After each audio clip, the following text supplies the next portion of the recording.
This week on Life and Faith. Human beings can survive concentration camps if they have meaning. They can't survive the most affluent circumstances in the world if they have no meaning.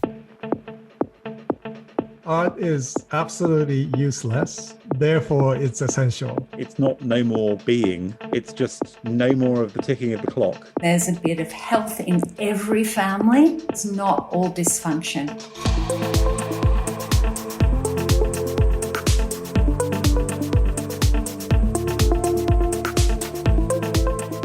This is Life and Faith from CPX. I'm Simon Smart. Greg Sheridan has been the foreign editor at the Australian newspaper for 30 years. He's known for his vast knowledge of domestic and foreign affairs, analysing and writing about Australia's relationship with Asia, and including the rise of China, the US's tumultuous and perhaps waning influence in the world, the changing geopolitical landscape that has shifted so substantially during his career. Greg Sheridan is a regular guest on Sky News, but also the ABC. Until recently, he was less known for his Christian faith, but he has written 2 books about this now: God is Good for You, A Defence of Christianity in Troubled Times, and Christians, The Urgent Case for Jesus in the World. We've had Greg in a few times to talk about those books, and when he was in town and in the neighbourhood recently, I thought I'd take the opportunity to check in with him and hear his most recent thoughts on faith in public and the religious landscape in Australia and around the world. Never shy of controversy, Greg is happy to wade into topics others might rather avoid, and this makes him an engaging guest. Greg Sheridan, good to have you back in the studio. Thanks for coming. Great to see you, Simon. Thanks so much. Now, you've written 2 books on Christianity in Australia and the West and faith in contemporary life. It's become a very foreign thing to people these days, hasn't it? It really has. It is so oddball now. And in fact, I find when I'm talking to any group that is not specifically Christian, there's a certain level of... Well, the reactions to talking about Christianity are always mixed. So there's always a couple of Christians in the audience who come along and say, oh, good on you, mate, I'm a Christian too. And then there are people who are just kind of a bit querulous and bemused, don't know what's going on. Then I'm finding without, I've been very nicely treated by everybody, but I'm finding some actual real hostility as well. So people feel impelled to get up and make a speech about the evil of the church or the importance of Roe v. Wade and how shocking it is that anyone could not want abortion to be completely available or something like this. My pop psychology analysis is that there's a certain existential boredom in the Western condition and a bit of a worry that maybe we've gone down the wrong road. And they find Christianity actually, this is a terrible generalisation, but they find it a bit confrontational because it calls into question a whole series of life choices based on certain premises, which I think are probably mistaken. Yes, there's no doubt there's at least pockets of this sort of hostility, isn't there? But what was I'm interested about the reaction of your friends and colleagues to the first 2 books on this topic. My friends are indulgent in a friendly way, but they regarded the first book, God is Good for You, as a bit of an eccentricity. A lot of them said to me, well, you've been banging on about this in private conversation for a long time. You had to get it out of your system. There it is. With the second one, there's a bit of a sort of a feeling of, really? Seriously? Are you going to keep on with this? Is this going to go on and on? You haven't gotten over it yet? You haven't got, and you expect us to read.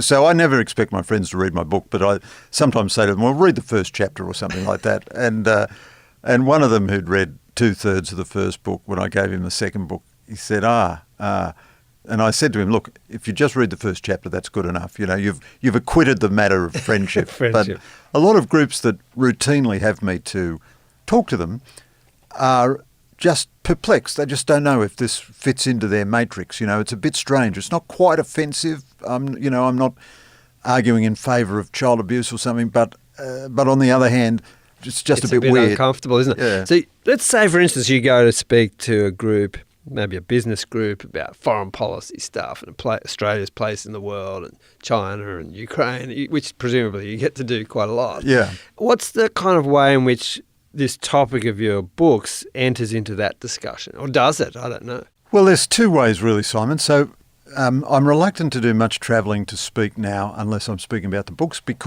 or not about the books, but about Christianity, because I think that is the most important subject. So sometimes I'll just say, look, I'm happy to come and talk to you about Christianity, but that's it. On the other hand, I still do a lot of foreign policy. I haven't lost interest in my day job. So I've been the foreign editor of The Australian for 30 years, been a foreign correspondent in Beijing and Washington, spent cumulatively years of my life in Southeast Asia. I haven't lost interest in all that.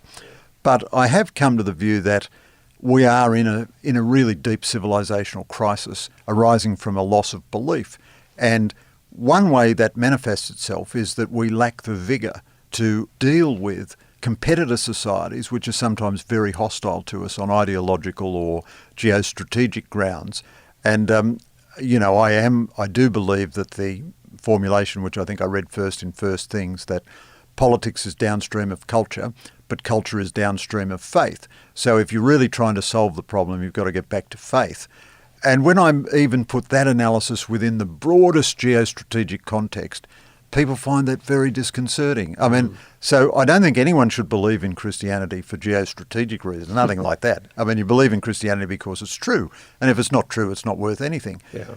But incidentally, belief in Christianity will also save Western civilization. I mean, and I'm often asked to speak at this sort of very broad macro level. But again, people are just very edgy about this sort of thing. Yeah, and there's reasons for that some of which are, I think, understandable. But let's get to one of the ways you sometimes characterise this in terms of the civilization clashes, the depiction of the human person and the differences we sometimes see in that. Is that something we can talk about now? Because I've heard you talk about the sort of the Western understanding of the human person and what that is compared to some other big civilizations. Yeah, so obviously should preface that by saying, of course, Christianity is a universal religion, and the majority of Christians in the world today are not Westerners. Yep. And Christianity is available to anybody in the world, any human being. Having said that, Western civilization has its deepest formation in Jewish and Christian traditions, and we have a view of the human being, what it means to be a human being, what the purpose of human life is, and the dignity of each human. I mean, the Western view of human rights, in my view, and I argue this in my books, emerges directly out of the Christian tradition. It's not a repudiation of the Christian tradition, it's a fulfillment of the Christian tradition. And we tend to think these values are all self-evident and obvious, but actually they're not. Most civilizations they all have different ways of approaching that. A lot of religious civilizations get to something similar, but a lot of the secular civilizations don't. So in my analysis of the Chinese Communist Party and indeed of Vladimir Putin's government in Russia, I pay a lot of attention to the fact that both Xi Jinping and Putin were profoundly convinced and educated Marxist-Leninists. And Xi Jinping says this all the time. I mean, don't take my word for it, take his word for it. Yeah.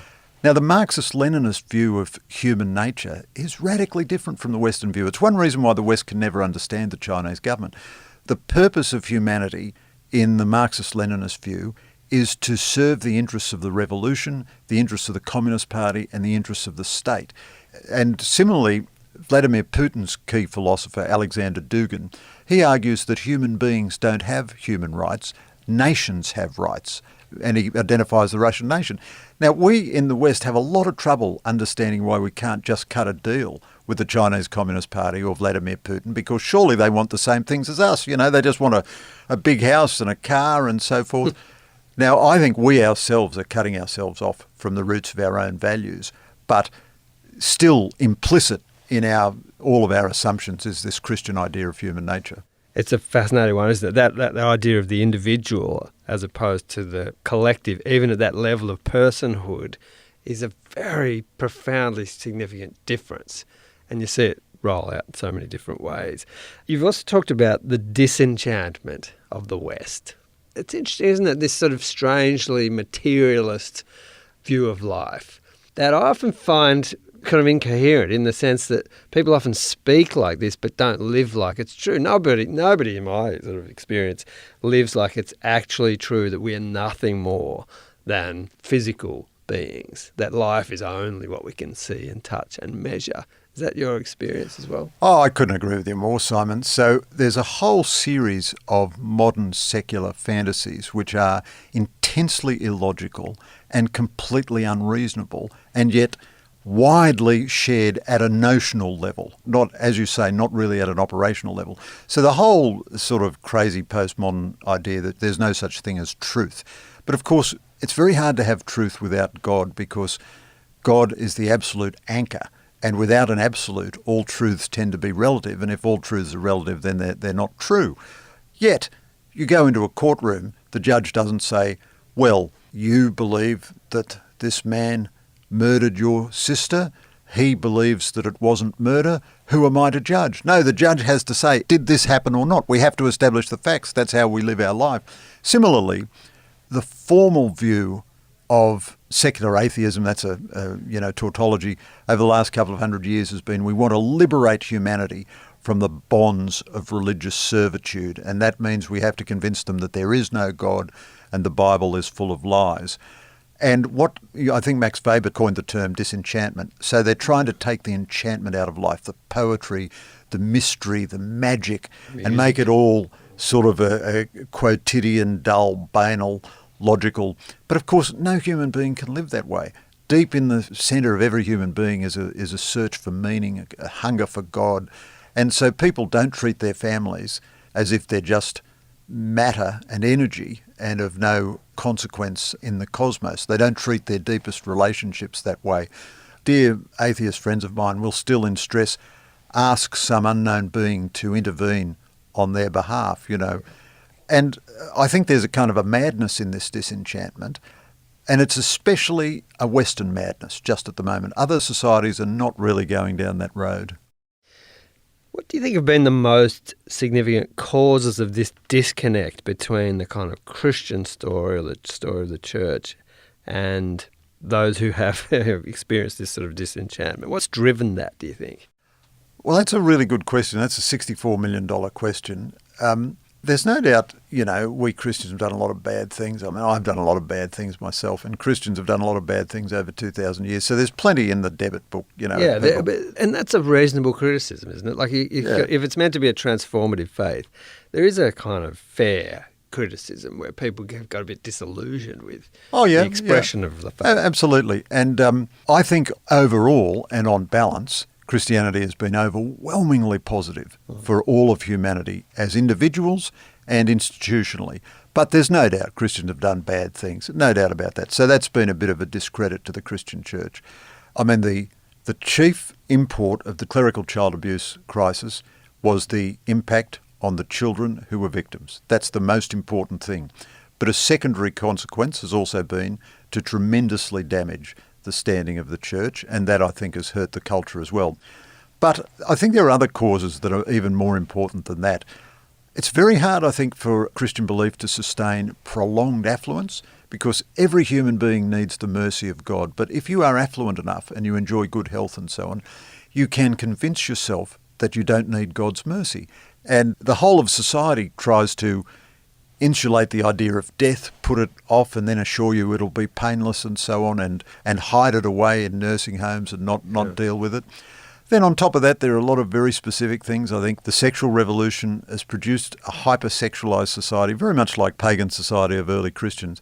It's very inhuman. It's extraordinarily bad for women and girls, but it's very hard for people to lead a normal, good life, a good family life. I mean, I'm glad that I'm the age I am, and there weren't mobile phones and there wasn't industrial quantities of pornography available when I was an adolescent and a young man. That's a mercy.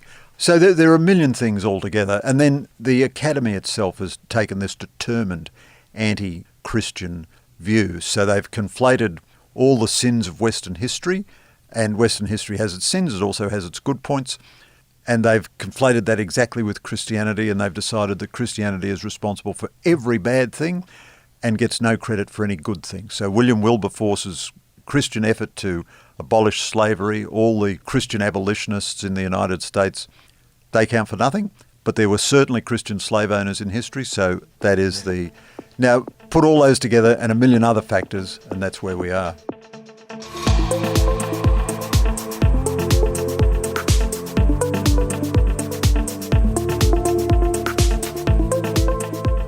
This is Life and Faith, and I'm speaking with Greg Sheridan, foreign editor at the Australian newspaper, and an author and commentator on all kinds of matters of geopolitical importance, including the place of faith in the West.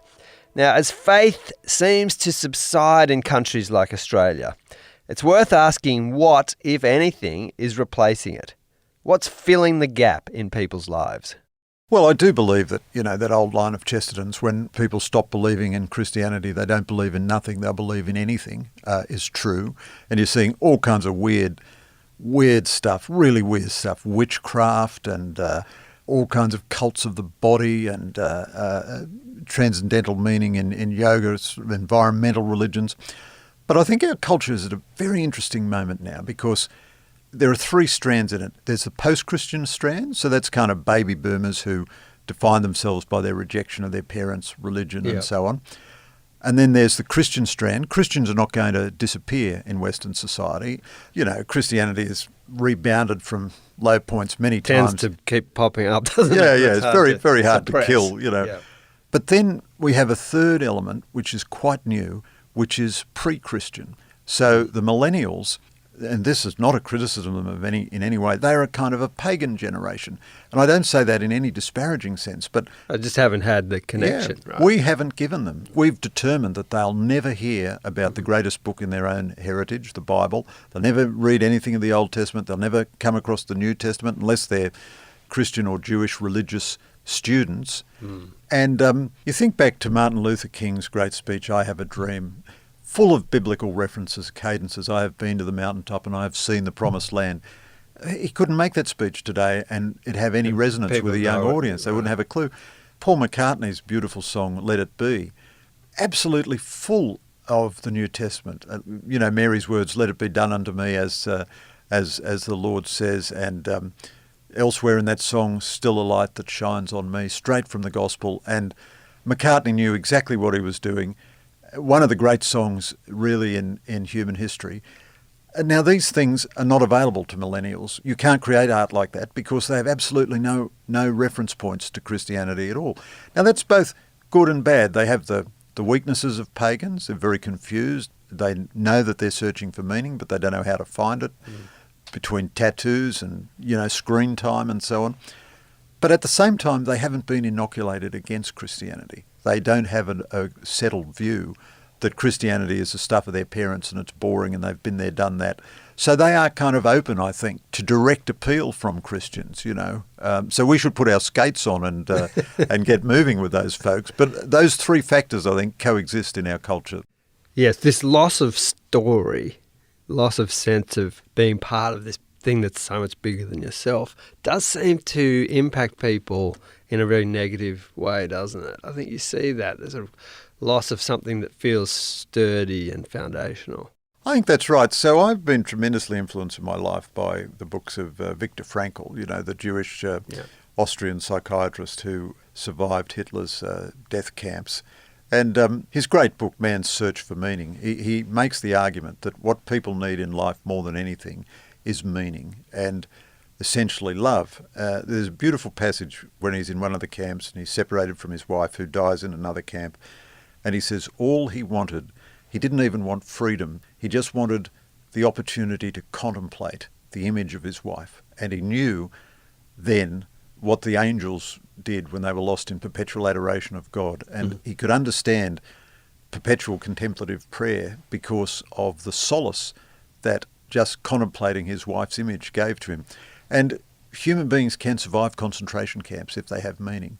They can't survive the most affluent circumstances in the world if they have no meaning. Yeah. And if you can't see any purpose to your life, I think it's very hard to live. So then what you're doing is you're trying to distract yourself until you die, and you're often just seeking intensity. When people stop looking for truth and beauty, often they're just looking for intensity of experience. And those are very dangerous combinations in human beings.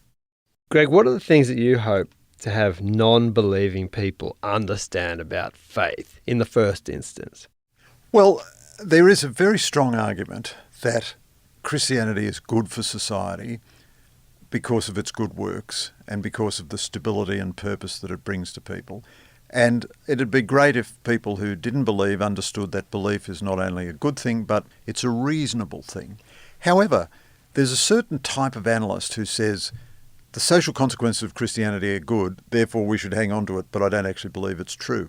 Whereas I think if it's not true, it's not worth anything. I'd rather be at the races. I want to go to the beach. I've got better things to do if it's not true. If it's true just like Shakespeare is true, or just like a poem is true, or as a metaphor, well, give me a break. I have no interest in it. Yep. So the radical thing that I want to say to people, which I'm only one of millions saying it, this is actually true. So just look at it and it's true. Now, I'm not remotely compelling anyone to believe or anything, but if they're asking me, that's what I'm telling them.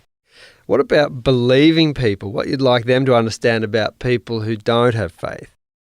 Well, I think all human beings, we need to treat decently, all human beings. And, I've had a long time in journalism and I've met every category of human being there is, from terrorists to business tycoons and so forth. And it's certainly the case that religious belief does not confer a monopoly on human goodness. So I've met loads and loads of really good people in whom, in my opinion, God speaks to them in their heart. And even if they don't know to call him God. And I don't want to judge anybody or anybody's soul. I'll judge people's behaviour. So if they do a bad thing, I'll call that out or whatever. But I think, you treat anybody's belief or lack of belief with respect. I think one of the dark things about our society at the moment is that it's forming the view that traditional Christian belief is somehow or other itself inherently wicked, prejudicial, hostile. And I don't think that's true. I don't think there's any evidence of that. But certainly I don't think Christians should be down on non-believers, but I don't think they are on the whole.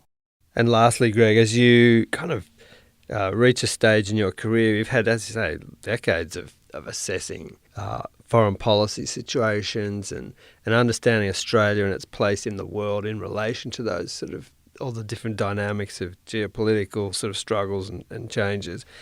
How are you feeling? Are you sort of feeling optimistic? Are you feeling pessimistic? It feels like we're in a challenging time, but are we always in challenging times? Well, there's a lot to, as my friends in the Air Force would say, it's a target-rich environment. There's a lot happening. The tectonic plates are shifting. One little tiny digression. Spending so much time in Southeast Asia is one of the things that led me to feel comfortable about coming out publicly as a Christian, because all of my friends in Southeast Asia, well, not all of them, but large numbers of them, routinely evidence their religious beliefs. You can be dealing with the most sophisticated interlocutor at the most brilliant think tank in Jakarta or Kuala Lumpur, and he'll say to you, "Excuse me, I just have to go and pray for 5 minutes." And he's not embarrassed about it. It's just routine. It's just normal. And in a lot of Asian societies, they say, "What religion are you?" And if you try to put no religion or something, they look at you as though what you're talking about. Cuckoo, you must be mad. I remember interviewing the Coptic Pope from Egypt, Pope Tawadros, and saying to him, had he ever been tempted by atheism? And it took about 6 goes before he understood the question. And then he looked at me for the first time, and I could see in his eyes the proposition, these Australians are very strange, aren't they? So the phenomenon of religious belief is very strong everywhere in the world except in Western societies. Australia's place in the world, I think, is very challenging. We live in a very competitive environment. It is the case, without being too political about it, that the military build-up of the Communist Party of China is the biggest military build-up we've seen in peacetime, and we've never in history seen a military build-up this big which doesn't result in the use of the military. If you spend all your life investing in a hammer, then you're going to find a nail eventually.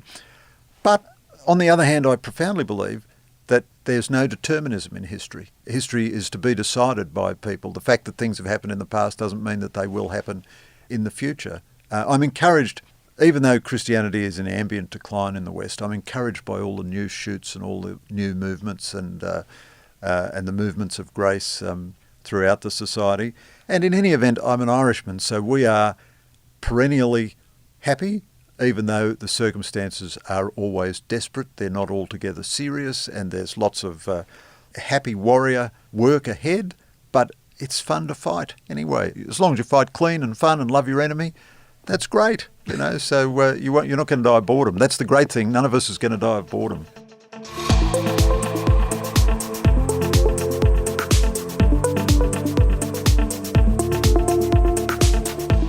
This has been Life and Faith with me, Simon Smart. Thanks today to Greg Sheridan. Greg is the author of many books, but the ones we were mostly referring to today are God is Good for You, A Defence of Christianity in Troubled Times, and Christians, The Urgent Case for Jesus in Our World. You can catch Greg each week in the Australian newspaper. Please send us any feedback you might have to podcast@publicchristianity.org. We'd love to hear from you. Next week. We know wildernesses on Christmas Day when everybody's playing Happy Families and we haven't got a happy family. We face wildernesses when we lose jobs, when all our dearest dreams go down the gurgler. We tend to think that they're the times when nothing good could possibly happen. And yet it's those wildernesses that bring out the very best in us. They show us that we're actually stronger than we think we are.